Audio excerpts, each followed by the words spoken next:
সব জল্পনা কল্পনার অবসান ঘটিয়ে আওয়ামী লীগকে দায় মুক্তি দিতে যাচ্ছে বিএনপি সরকার। হ্যাঁ, এটাই সত্য।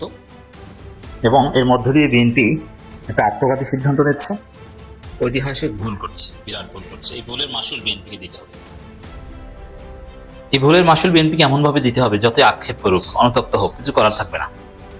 যেমন জিয়াউর রহমানকে যে ভুলের মাসুল দিতে হয়েছে, কিছু করার ছিল না, এরকম বিএনপিকে ভুলের মাসুল দিতে হবে। এই আওয়ামী লীগের হাতেই বিএনপির পতন এবং ধ্বংস আছে। আমরা ভেবেছিলাম যে বিএনপির ধ্বংসটা হবে, কিন্তু না, আমি দেখতে পাচ্ছি যে বিএনপির ধ্বংস হবে আওয়ামী লীগের হাতে। আওয়ামী লীগ জাতীয় পার্টির মতো একটা দল হিসেবে বাংলাদেশে এক্সিস্ট করবে, থেকে যাবে। আওয়ামী লীগ আগের মতো বড় দল, একদম dominating party, top two party হতে পারবে না। আওয়ামী লীগ ফিরে আসবে, এটা এখন অনিবার্য আমরা দেখতে পাচ্ছি, কারণ এই সরকারই ফিরে আনছে। তাদের মামলা টামলা সব নাই করে দিচ্ছে, বিচার টিচার এগুলো সব নাই করে দিচ্ছে। কিসের বিচার? এগুলো সব অবাধ। আমি আসছি ডিটেলস, আপনার শুনলে অবাক হবেন যে কি করছে তারা, বিএনপি সরকার। তা আওয়ামী লীগ রাজনীতি ফিরে আসবে এবং এটা এই সামনে স্থানীয় সরকার নির্বাচনে ফিরে আসবে, স্বতন্ত্রভাবে নির্বাচনের মাধ্যমে ফিরে আসবে। আওয়ামী লীগের চিহ্নিত নেতারা জেলে থেকে নির্বাচন করবে, কেউ কেউ বিজয়ী হবে, তবে কখনো আগের মতো ফার্স্ট কিংবা সেকেন্ড দল হতে পারবে না। আওয়ামী লীগ ওই সর্বোচ্চ আওয়ামী লীগের দৌড় জাতীয় পার্টি টাইপের একটা থার্ড দলের সাথে। তবে আওয়ামী লীগের মূল কম্পিটিশনটা হবে এনসিপির সাথে। দেখেন, আওয়ামী লীগ ফিরছে, অফিস খুলছে, জামিন পাচ্ছে, এটা নেতাদের, কিন্তু সাধারণ জনগণের সমর্থন কিন্তু আওয়ামী লীগ কখনোই পাবে না। গেল একদম লিমিটেড। আওয়ামী লীগের একটা ফিক্সড ভোট ব্যাংক আছে, এর বাইরে কিন্তু না। তো দর্শক, এখানে আওয়ামী লীগ ফিরছে, বিএনপি সরকার দায় মুক্তি দিচ্ছে। মাননীয় স্বরাষ্ট্রমন্ত্রী জনাব সালাউদ্দিন আহমেদের একটা বক্তব্য, 5 আগস্টের পরের মামলাগুলো যাচাই বাছাই করা হবে। এর মানে দেখেন, বিএনপি কত বড় বাটপার, কত বড় ধান্দাবাজ, কত বড় অসৎ। 5 আগস্টের পর আওয়ামী লীগের বিরুদ্ধে যত মামলা হয়েছে, প্রায় সমস্ত মামলা 99.99% মামলা করেছে বিএনপি। আওয়ামী লীগকে ইচ্ছা মতো দৌড়ের উপর রাখলো বিএনপি। আওয়ামী লীগের ব্যবসা প্রতিষ্ঠান, মাছের ঘের, পুকুর, বাগান, ফুল বাগান, এগুলো দখল করেছে বিএনপি। মিথ্যা মামলা, সত্য মামলা সব দিয়েছে বিএনপি। এখন আবার বিএনপি সেই মামলা পুনর্বিবেচনা করে, মাঝখানে ওদেরকে চাপে রেখে ভোটটা নিয়ে ক্ষমতা এসে গেছে। দেখছেন চালাকি কত প্রকার কি কি। এই জায়গায় জামাতের ভুল। জামাত ভেবেছিল যে আমরা তো আওয়ামী লীগের উপর কোনো নির্যাতন করি না, তাদের উপর কোনো মিথ্যা মামলাতে দূরে কথা, সত্য মামলার সাথেও তো আমরা তেমন জড়িত না। আওয়ামী লীগের অপকর্মের বিরুদ্ধে যে সত্য মামলা হয়েছে, এটাও বিএনপি দিয়েছে, মিথ্যা মামলাও বিএনপি দিয়েছে। জামাত তেমন মামলাই করেনি, খুব কম। এটা হাজারে একটা দুইটা মামলা পেতে পারেন, আমি তো জানি। ট্রাইব্যুনালে তাও এবি পার্টির লোকজন, প্রসিকিউশন টিমে। আর প্রসিকিউশন টিম তারা তো আর মামলা দেয় না, তারা তদন্ত করে, তারা বিচার কাজে সহায়তা করে। এই তো এখানে জামাতের লোকজন ভেবেছিল যে আমরা তো কিছুই করিনি, ওদের উপর কোনো নির্যাতন করিনি, ওদের বাড়ি ঘরে হামলা করিনি, কাউকে রাস্তাঘাটে ধরিনি, কোনো মব করিনি, তো আওয়ামী লীগের লোকজন তো নিরাপদ থাকার জন্য আমাদেরকেই ভোট দেবে। না, জামাতের এই ক্যালকুলেশন ভুল। বিএনপির ক্যালকুলেশন সঠিক। কি হাজার হাজার মিথ্যা মামলা দিয়েছে, তারপর আবার টাকা নিয়ে জামিনও করিয়েছে অনেককে, এরকম ফাঁদের মধ্যে রেখে, যে মায়ের উপর ভয় দেখিয়ে যে ভোট দে, নইলে কিন্তু খবর আছে। রাষ্ট্রপতিকে নিয়ে সেম কাজ করেছে।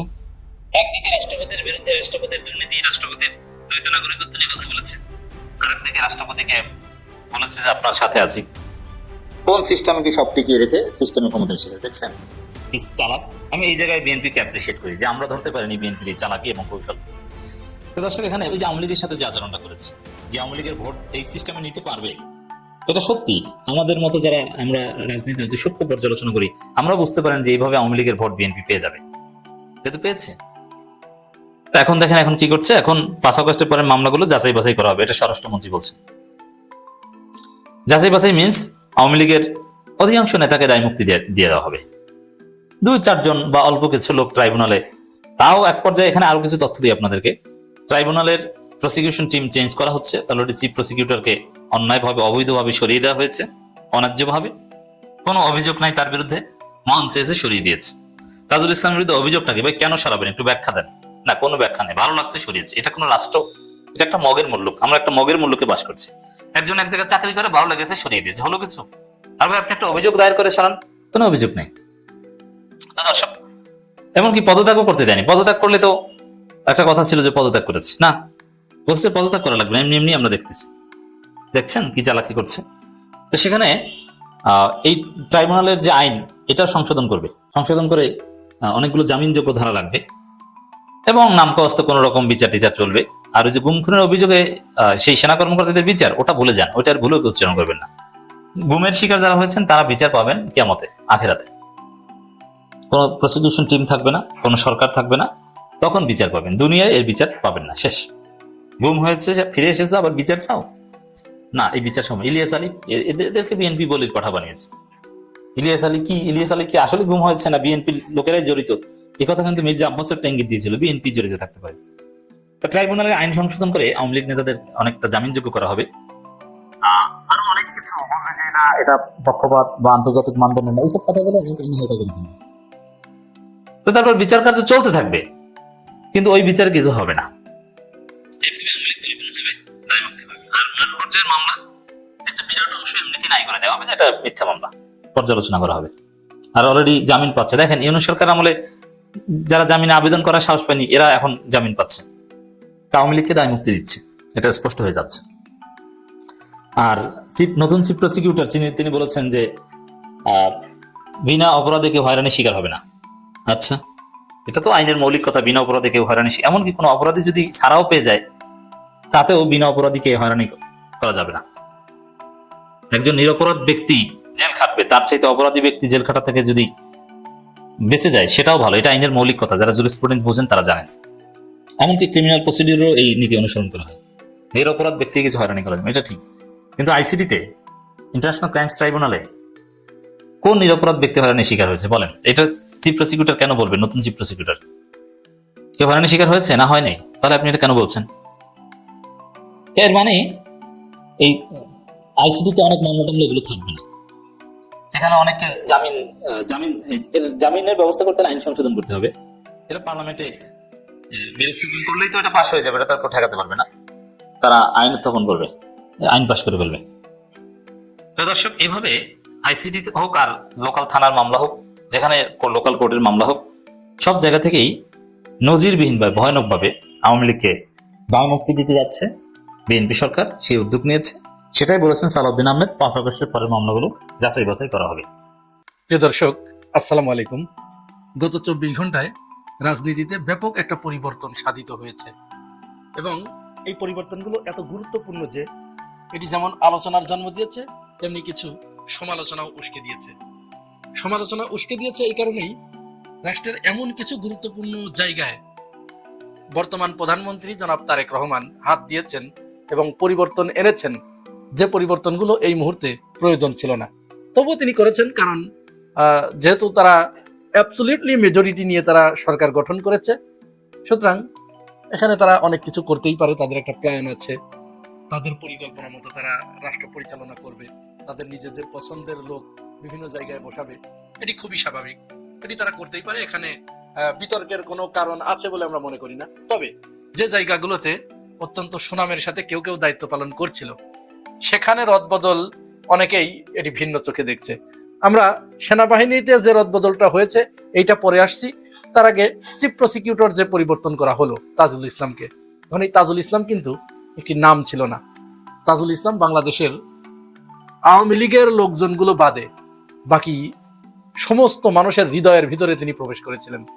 তিনি মানুষের হৃদয়ের রক্তক্ষরণ থামানোর জন্য চেষ্টা করছিলেন। তিনি অত্যন্ত নিষ্ঠার সাথে নিরলস পরিশ্রমের মাধ্যমে সমস্ত অপরাধীদেরকে তিনি আইনের আওতায় আনার একটা প্রচেষ্টা চালিয়ে যাচ্ছিলেন এবং এক্ষেত্রে তিনি অনেকটা সফলও হয়েছেন। এমনকি সেনাবাহিনীর ভিতরে যে গুটি কয়েক অপরাধী ছিল, এই অপরাধীদেরকেও তিনি ছাড় দেন নাই।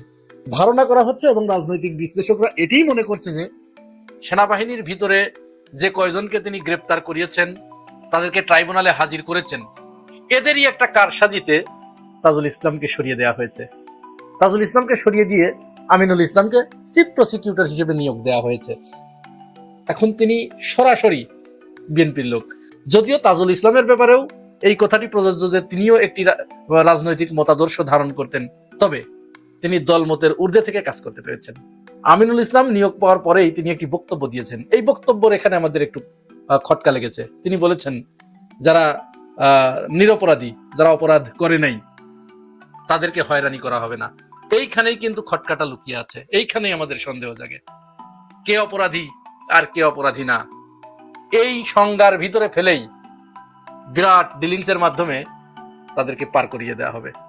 সেনাবাহিনীর ভিতরের যে গুটি কয়েক অপরাধীকে গ্রেপ্তার করা হয়েছে এদেরকে খালাস দেওয়া হবে, এটি আপনারা লিখে রাখেন। অধিকাংশকে এই খালাসটা দেওয়া হবে কিসের মাধ্যমে? একটা ডিলিংস এর মাধ্যমে, সমঝোতার মাধ্যমে।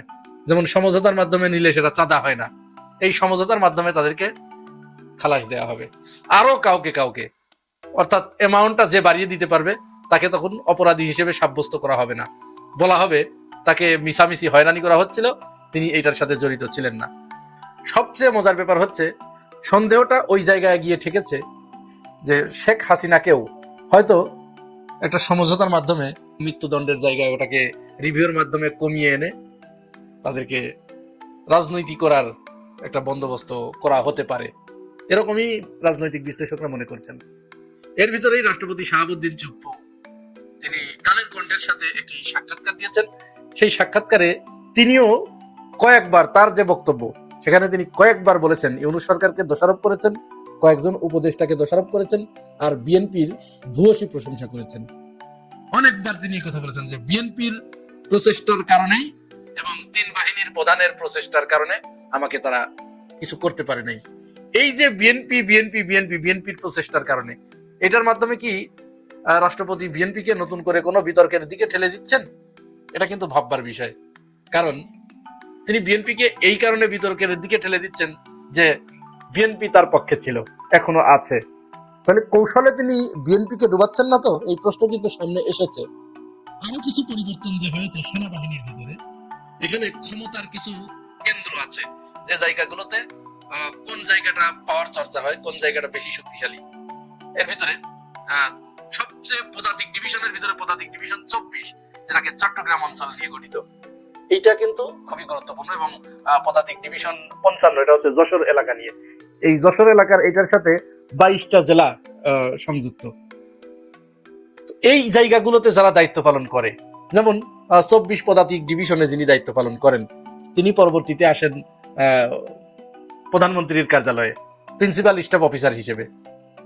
তারপরে সাধারণত দেখা যায় উনি সেনাপ্রধান হন, অর্থাৎ যিনি প্রধানমন্ত্রীর দপ্তরে দায়িত্ব পালন করেন তিনি সেনাপ্রধান হন। এটা হাসিনার আমলে এসে কিছুটা পরিবর্তন হয়েছে, তবে আমরা যদি দীর্ঘদিনের একটা তালিকা দেখি তাহলে এই নিয়মের খুব বেশি ব্যত্যয় হয় না।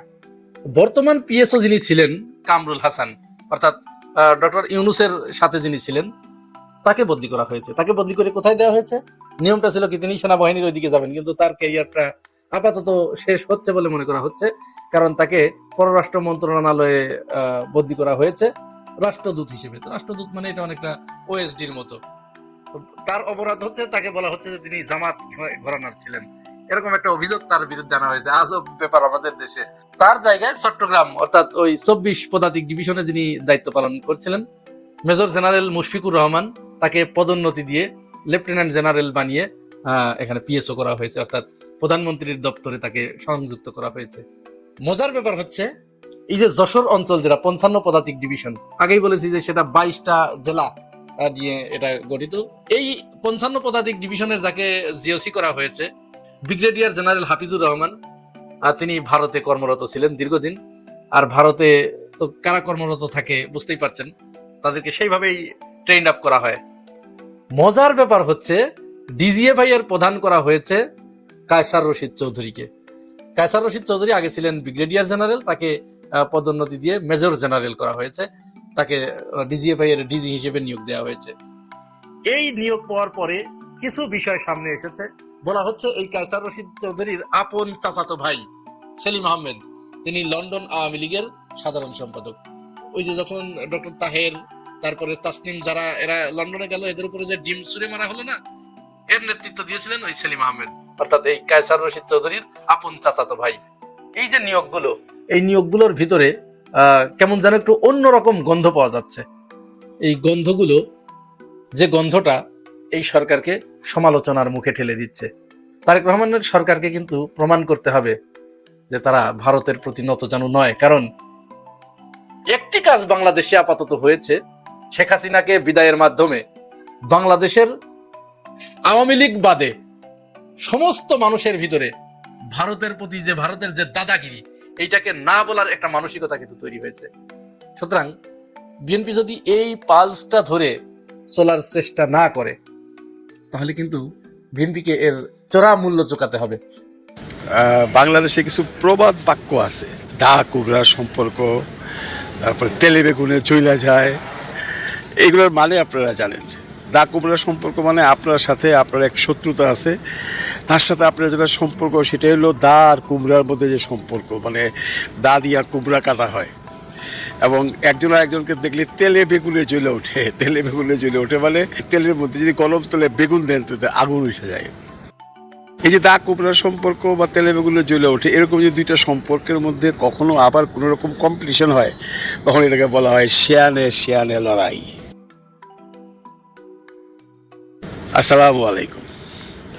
আজকে শিয়ানে শিয়ানে লড়াই নিয়ে কাদের সাথে আলাপ করবো নিশ্চয়ই আপনারা আন্দাজ করতে পারছেন আবার থাম্বনেল দেখা। সেটা হইলো এককালের মন্ত্রী ভার্সেস একজন সাধারণ জনগণ ভার্সেস এখনকার মন্ত্রী এবং একজন সাধারণ জনগণ। বুঝতে পারলেন না? বুঝাই বলতেছি। এককালে মন্ত্রী ছিল বা মন্ত্রী পদমর্যাদায় ছিল আসিফ মাহমুদ সজীব ভুইয়া। অনেকগুলো মন্ত্রিত্ব ছিল তার। বৈষম্য বিরোধী আন্দোলন থেকে সে আসছে।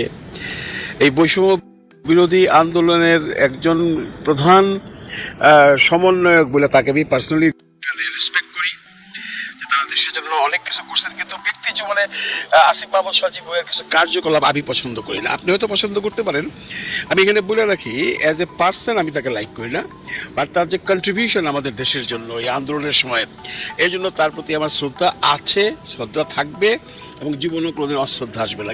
এই আসিফ মাহমুদ সজীব ভুইয়ার সাথে আপনারা জানেন, উনি যখন মন্ত্রিত্বে ছিলেন তখন ঢাকা সিটি কর্পোরেশন দক্ষিণের মেয়র বা মেয়র পদপ্রার্থী বা মেয়র ঘোষিত ইশরাকের সাথে একটা বিরাট ঝামেলা হয়েছিল। ওইটা নিয়ে বেশ কিছুদিন বাংলাদেশে অনেক ধরনের ঝামেলা হয়েছে, মামলা মোকদ্দমা হয়েছে। ইশরাক সাহেব হাইকোর্ট থেকে রায় নিয়ে আইসাও বসতে পারেন এই আসিফ মাহমুদ সজীব ভুইয়ার জন্য বলা হয়। অবশ্য আসিফ মাহমুদ সজীব ভুইয়া বলে বেড়ান যে আমি তো আইনের মধ্যেই ছিলাম। এ নিয়ে আমরা সেই সমস্ত বিতর্কে গেলাম না। এই যে ইশরাক সাহেব আর আসিফ মাহমুদ সজীব ভুইয়ার মধ্যে যে দা কুমড়ার সম্পর্কটা, এটা আবার সেই দা কুমড়ার সম্পর্কে লাগা যেতেছে না। এবং এইবার বোঝা যাবে শিয়ানে শিয়ানে লড়াই হওয়ার পর কোন শিয়ান জিতে। ঘটনা হচ্ছে যে বাংলাদেশে সিটি কর্পোরেশনের নির্বাচন হবে এরকম একটা ঘোষণা সরকার দিচ্ছে। অবশ্য পাশাপাশি সরকার আবার এই সমস্ত সিটি কর্পোরেশনগুলোতে তাদের মনোনীত প্রশাসক হিসাবে বসাই দিছে। এইখানে একটা প্রশ্ন থেকে যায় যে প্রশাসক হিসেবে বসানোর পর কি খুব তাড়াতাড়ি নির্বাচন দিবে? জানি না। যদি নির্বাচন দেয় সেটা নিয়ে মূল আলোচনা। যদি নির্বাচন দেয় সেই আশায় আসিফ মাহমুদ সজীব ভুইয়া গতকালকে না গত পরশুদিন তার একটা স্ট্যাটাস দিছে যে সে ঢাকা সিটি কর্পোরেশনের নির্বাচনে ঢাকা দক্ষিণের মেয়র হিসাবে প্রার্থিতা হবেন। এইটা দেখা ইশরাক সাহেব ঢাকা 7 থেকে যে পাশ করছে, সাদেক হোসেন খোকা সাহেবের ছেলে, আমাদের অতীতের রেকর্ড করা সেই নিজস্ব ঘোষিত মেয়র সাহেব ইশরাক সাহেব ডিক্লারেশন দিয়েছে উনিও মেয়র পদপ্রার্থীতে দাঁড়াবেন। কারণ একটাই, আসিফ মাহমুদ সজীব ভুইয়ার সাথে তার দা কুমড়ার সম্পর্ক এবং তার সাথে সে লড়তে চায়। এটা যদি হয় তাহলে আসলেও ভাই শিয়ানে শিয়ানে লড়াই হইব এবার। কারণ দেখেন, যখন আসিফ মাহমুদ সজীব ভুইয়া মন্ত্রী ছিল বা মন্ত্রী পদমর্যাদায় ছিল তখন কিন্তু এই ইশরাক সাহেব একজন সাধারণ মানুষ ছিল। এখন দেখেন আল্লাহর কি খেলা, এখন ইশরাক সাহেব মন্ত্রী বা মন্ত্রী পদমর্যাদার একদম মন্ত্রী, সে প্রতিমন্ত্রী মুক্তিযুদ্ধ মন্ত্রণালয়ের। সে এখন যুদ্ধ করবে একজন সাধারণ পাবলিকের সাথে, যে পাবলিকটার নাম আসিফ মাহমুদ সজীব ভুইয়া, এবং এককালে সেও এক সময় মন্ত্রী ছিল। সজীব ভুইয়া যখন মন্ত্রী ছিল তখন আসিফ মাহমুদ সজীব ভুইয়া অনেক খেল দেখাইছে, সেও খেলছে। এইবার ইশরাক সাহেব খেল দেখাবে, আমরা কার সাপোর্ট করব? আমরা তোকে সাপোর্ট করার কিছু না, আমরা ওই জায়গার ভোটারও না, কিন্তু যারা ভোটার তারা পড়ে যাবো মহা সমস্যায়। কারণ আসিফ মাহমুদ সজীব ভুইয়ার একজন জুলাই যোদ্ধা হিসাবে এই বৈষম্য বিরোধী আন্দোলনের যারা ছিল তারা তাকে সাপোর্ট করবে, আর ইশরাক সাহেবকে সাপোর্ট করবে তার দলীয় লোকজন যারা বিএনপি করে। এখন একটা মজার ব্যাপার আছে, যদি ইলেকশন হয় তাহলে এবার তাদেরকে কিভাবে লড়তে হবে সেটা একটা ডিসক্রিপশন দিই। যেমনটি ধরেন, জামাত থেকে বলা হয়েছে যে সিটি কর্পোরেশনের নির্বাচন যদি হয় তাহলে তারা এইবার আর জোটবদ্ধ হয়ে ইলেকশনে যাবে না, যার যার দলের থেকে ইলেকশনে যাবে। যেমনটি তারা জামাত অলরেডি ডিক্লারেশন দিয়ে দিছে যে যদি ঢাকা সিটি কর্পোরেশনের নির্বাচন হয় তাহলে ঢাকা সাথে যে ইশরাকের সাথে ফেল করছে ভদ্রলোক জামাতের, ওনারা এবার নমিনেশন দিবে। এবং ওনারা যেহেতু দলীয় নমিনেশন দেবেন, সেহেতু শাপলা কলিকে সাপোর্ট করার কোনো কারণ থাকবে না। যদি এইটা হয় তাহলে আসিফ মাহমুদ সজীব ভুইয়া পাশ করা কঠিন হয়ে যাবে আমার যা হিসাব। তখন আসিফ মাহমুদ সজীব ভুইয়াকে জনগণের সাহায্য নিতে হবে, শাপলাকলির সাহায্য নিতে হবে, কারণ সে তখন আর সেই জামাতের সাপোর্টটা পাবে না। জামাত ইসলামের একটা বড় সাপোর্টার আছে, আপনারা জানেন। শাপলাকলির চেয়ে অনেক বেশি সাপোর্টার জামায়াত ইসলামের। তারা যদি কোনো প্রার্থীকে সাপোর্ট না করে তাহলে তাকে সেই ইলেকশনে পাশ করে আসা একটা বিরাট ঝামেলার ব্যাপার হবে। এখানে একটা বড় সমস্যা হলো, এগুলো একটা সমস্যা ওদিকে ইশরাক সাহেবেরও আছে। বিএনপির থেকে বলা হচ্ছে ইশরাক সাহেবকে যেহেতু মন্ত্রিত্ব দেওয়া হয়েছে অলরেডি, সে একজন প্রতিমন্ত্রী, সে যদি ইলেকশন করতে চায় তাহলে বিএনপি সেটা চাইবে না। কারণ বিএনপি চাইবে যে এমন কোনো নেতাকে ওইটা দিতে, যে নেতা এইবার লাস্ট ইলেকশনে কোনো সিট পায় নাই বা অনেক কন্ট্রিবিউশন আছে দলের জন্য, তার একটা জায়গা দরকার, তার একটা যে তার ভূমিকাকে, তার যে ভূমিকা ছিল দলের জন্য, সেই জন্য দলেরও একটা কিছু কর্তব্য আছে। সেইভাবে তারা দলীয় যে সমস্ত নেতারা এখন পর্যন্ত ওইভাবে দলের কাছ থেকে কোনো রকম পদ পদবি পাইলে তাদের কাউকে নিয়ে ঢাকা সিটি কর্পোরেশনের মেয়র হিসাবে প্রার্থিতা করবে। এখন এইটা যদি করে তাহলে ইশরাককে আবার বিএনপি সাপোর্ট করবে না। তাহলে কি ইশরাক সাহেব বিএনপির সাপোর্ট ছাড়াই এই আসিফ মাহমুদ সজীব ভুইয়ার সাথে কম্পিটিশন করবার জন্য ইলেকশনে করবেন? করতেও পারে, কারণ মানুষের একটা প্রবাদও আছে যে জিদের ভাত মানুষ কুত্তরে দিয়ে খাওয়ায়। ইশরাক সাহেবের প্রচণ্ড রাগ আছে আসিফ মাহমুদ সজীব ভুইয়ার প্রতি। আসিফ মাহমুদ সজীব ভুইয়ার কোনো রাগ আছে কিনা জানি না, কারণ সে বলতে চাচ্ছে যে আমি যা করছি সব আইনের মধ্যে করছি। যদি ইশরাক সাহেব এটা বলে না, ইশরাক সাহেবের কথা হলো যে আসিফ মাহমুদ সজীব ভুইয়া সে তার ক্ষমতার অপব্যবহার করে আমাকে তখন সিটি কর্পোরেশনের মেয়র হিসাবে ক্ষমতা দেয় নাই। যদিও ইশরাক সাহেব নিজে একদম নিজে স্বঘোষিত মেয়র হয়েছিল, কিন্তু যাই হোক টিকতে পারে নাই। সরকারের বিরুদ্ধে আন্দোলন করলে কেউ টিকা, এটা আসলে বেশ কঠিন ব্যাপার। তো এখন যেটা হবে, যদি মনে করেন আসিফ মাহমুদ সজীব ভুইয়াকে জামাত থেকে সাপোর্ট না দেয়, শুধু শাপলাকলির সাপোর্ট নিয়ে বা বৈষম্য বিরোধী আন্দোলনের সাপোর্ট নিয়ে ইলেকশনের নামে, আর যদি ইশরাক সাহেবকে বিএনপি সাপোর্ট না দেয়, ইশরাক সাহেব যদি তারপরেও দাঁড়ায় তার জিদের ভাত কুত্তরে খাওয়াই ভালো লাগা, তাহলে যে কম্পিটিশনটা হবে সেটা হবে তাদের দুজনের মধ্যে কম্পিটিশন। তাদের দুজনকে মানুষ কেমন পছন্দ করে, তখন কোনো দলীয় অনুকম্পা থাকবে না। আর যদি এরকম হয় যে বিএনপির থেকে একজনকে দিল, জামাত থেকে একজনকে দিল, তাহলে কি আপনাদের মনে হয় ইশরাক দাঁড়াবে বা আসিফ মাহমুদ সজীব ভুইয়া দাঁড়াবে? মনে হয় না। যদি বিএনপির থেকে ইশরাককে দেওয়া না হয় আর জামাত থেকে যদি আসিফ মাহমুদ সজীব ভুইয়াকে সাপোর্ট দেওয়া না হয়, তাহলে আসিফ মাহমুদ সজীব ভুইয়াও দাঁড়াবে না, তাহলে শিয়ানে লড়াই হবে না। কিন্তু একটা জিনিস দেখেন আপনারা, খেয়াল করে, আজকে 2 দিন যাবৎ আসিফ মাহমুদ সজীব ভুইয়া মামুনুল হক সাহেবের সাথে দেখা করছেন, মিটিং করছেন, সে সমস্ত ছবি বাজারে আসছে, এবং উনি চরমনের পীর সাহেবের সাথে দেখা করছেন, দেখা করে তাদের আশীর্বাদ দিচ্ছেন। হঠাৎ করে তাদের সাথে দেখা করবার কারণটা কি? সবাই বলতেছি ইলেকশনের জন্য, আমিও বুঝতেছি। কারণ ওই ইলেকশনে যদি তাকে কম্পিটিশন করতে হয় তাহলে চরমনের বা মামুনুল হকের হেফাজতের সাপোর্ট থাকতে হবে। এখন হেফাজত বা চরমনাই যদি কোনো কারণে ইসলামী জামাত ইসলাম কোনো প্রার্থী দেয়, তাহলে তারা তাকে সাপোর্ট করবে না, জামাত ইসলামকে সাপোর্ট করবে, এখানে একটা কোশ্চেন থেকে যায়। তবে আমার মনে হয় যদি জামাত ইসলাম আসিফ মাহমুদ সজীব ভুইয়াকে বলে যে আপনি যদি দাঁড়ান তাহলে আপনার একার গুণে নিজে পাশ করতে হবে, তাহলে হয়তো আসিফ মাহমুদ দাঁড়াবে না। ঠিক তেমনি যদি বিএনপির থেকে ইশরাককে বলা হয় তোমাকে মন্ত্রিত্ব দেওয়া হয়েছে, তুমি এইখানেই থাকো, তারপরে যদি তুমি ওখানে দাঁড়াইতে চাও দাঁড়াইতে পারো, কোনো আপত্তি নাই, কিন্তু তোমাকে দল থেকে কোনো সাপোর্ট দেওয়া হবে না, তাহলে ইশরাকও দাঁড়াবে না। তাহলে আর আমরা এই যে শিয়ানে লড়াই হওয়ার কথা বলে একটা মজা নিতেছি, এটা আর হবে না। তো যাই হোক বন্ধুরা, আমরা চাই শিয়ানে লড়াই হোক।